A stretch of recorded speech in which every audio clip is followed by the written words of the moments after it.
అనగనగా ఒక చిన్న అడవి ఉంది.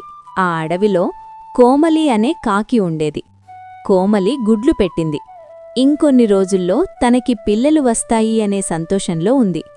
అదే అడవిలో పార్దు అనే క్రూరమైన పాము ఉండేది. ఒకరోజు కోమలకాకి ఆహారం కోసం వెళ్ళినప్పుడు పార్దుపాము కోమలికాకి గుడ్లు తినేస్తుంది. దాంతో కోమలికాకి తిరిగి వచ్చినప్పుడు తన గూడును చూసి చాలా బాధపడుతుంది.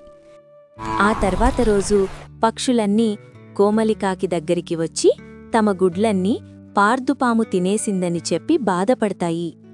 అలా పక్షులన్నీ పార్దుపాముకి తగిన శిక్ష వెయ్యాలని నిర్ణయించుకుంటాయి.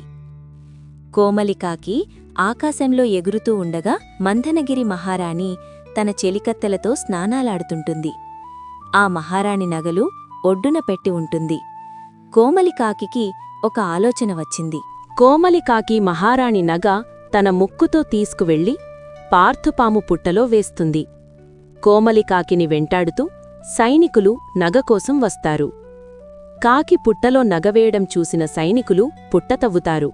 దాంతో పార్థుపాము చనిపోతుంది. పక్షులన్నీ చాలా సంతోషించాయి.